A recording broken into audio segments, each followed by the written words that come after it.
UFC 326 is in the books, and guys, what can we say? You know, it was a little bit more of a letdown.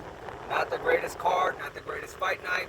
You had a couple of good fights on there, nothing crazy, but at the end of the day, the biggest thing that we wanted, the best thing we wanted, the most exciting thing we were waiting for was that BMF championship fight, and God did it disappoint, in my personal opinion.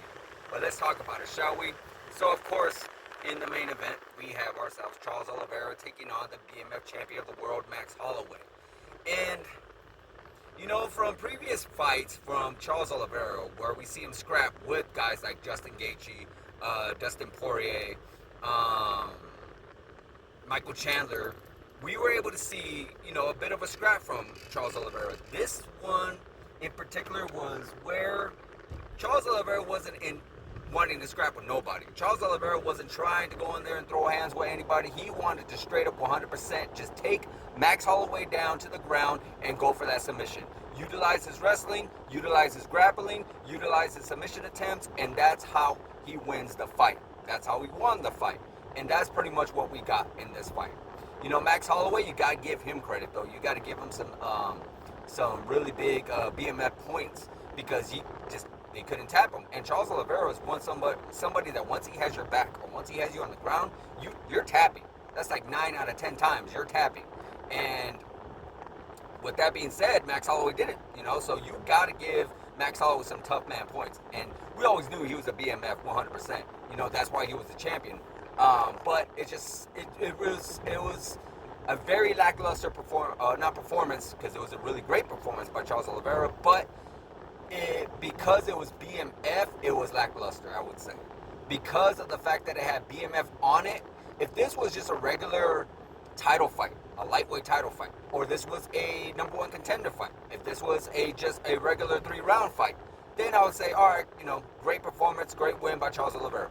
But because of the word BMF, because of what it stands for, because of all the people that fought for that belt, you know, like the Nate Diaz's, Jorge Masvidal's, Justin Gaethje's, Dustin Poirier's, and even the Max Holloway's, it stands for like, oh my God, we're going to see a war. Where this one, we did not. We did not. Now, I've heard already from other podcasters and MMA fighters talking about how, yeah, they wanted, because of the fact that this was a number one, or like a number two and a number three ranked fighter in the lightweight division, that is why we got this kind of fight, because they're not only fighting for the BMF championship, but they're fighting for a number one contendership to become the champion again. And that's what these guys want. So I understand to a certain degree, like, yeah, you're going to fight safe and you're going to do what you can to get that win. But it just sucks that it was with the BMF championship, because, again, we all love that BMF championship. I know some people think it's a gimmick and everything. Like, no, I actually love it. I love, because I know, like, okay, hands down, this is going to be a war. Like the way that Dustin Poirier, Justin Gaethje, Max Holloway, even Jorge Masvidal, Nate Diaz, even though we all know how that ended, but still, it was a war. And we all enjoy that. You know, of course, if we want to see grappling, we want to see wrestling, there's that new RAF organization that's, you know, blowing up and doing really, really good. And we're all not saying like we 100% hate grappling, but when you are going in there 100% where it's going to be a brawl, but it just turned into a grappling match, and you're fighting for a title that stands for a brawl, then yeah, you're going to be a bit disappointed. And that's how we all feel as fans. All of us as fans just feel like it was just a bit disappointing on how everything transpired. So that's just my personal opinion, guys. I would love to hear yours regarding that. But nonetheless, what is next for Max Holloway? What is next for Charles Oliveira? Well, for Charles Oliveira, you know, the lightweight division, we just got an announcement with Ilya Poirier taking on Justin Gaethje at the White House for the championship. And I feel like Arman Tsarukyan is a shoo-in to be next. You know, he is definitely moving on the ranks. But after hearing what Dana White's,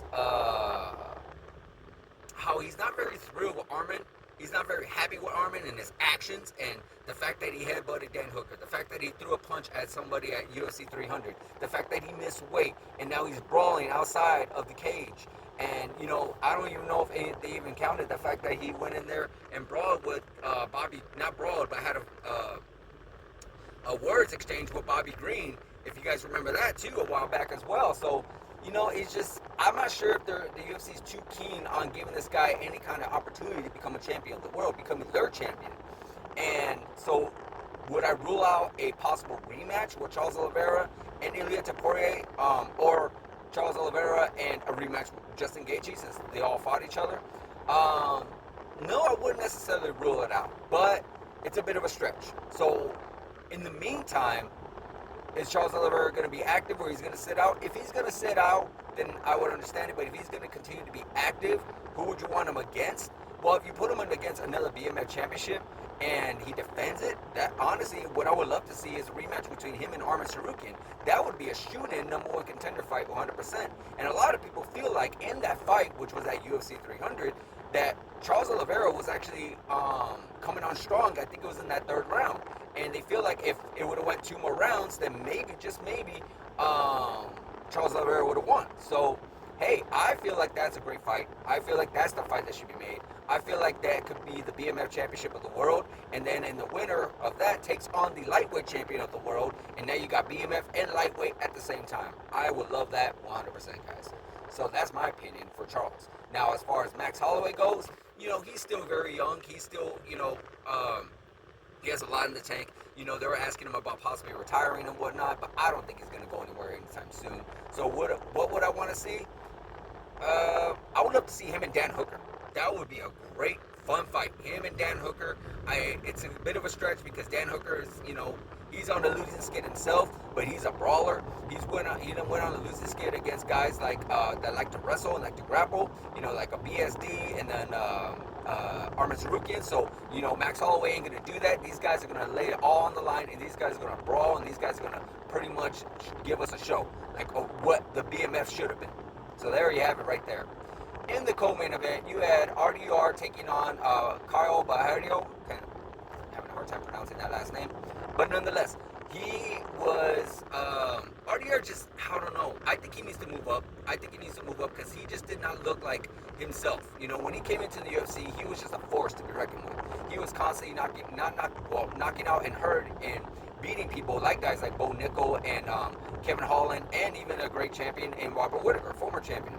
So, but now his loss to Brendan Allen and now his loss to Bahario, I feel like he needs to move up a weight because we know he had some struggles. He had some very bad struggles in the middleweight division with the weight cut and everything. So I feel like he needs to reinvent himself, pack on some muscle, take some time off, and let your body really, really heal.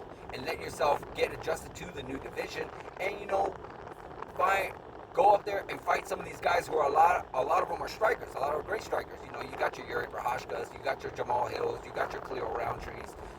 You got so many other great fighters up there that would be a fun fight for him to participate in.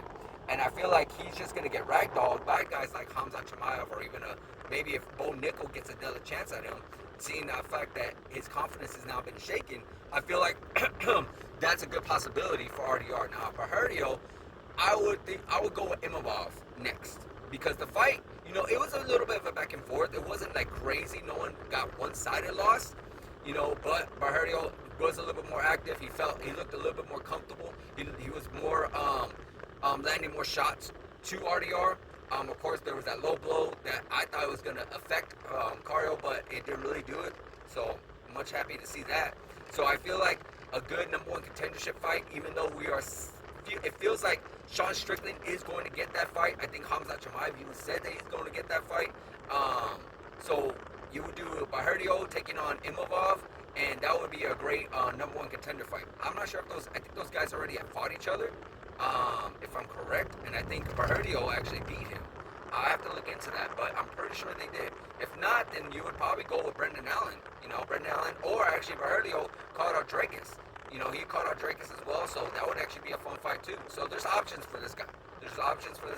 But he's gonna start trying to move up in those rankings to get a number one contender shot for sure. Then you got Raul Rojas Jr. taking on Rob Font. Complete boring fight, unfortunately. Rojas, it just, you do what you gotta do to win. It's all about winning, and winning changes things, 100% agreed, and that's what he did. He 100% changed his whole stance on what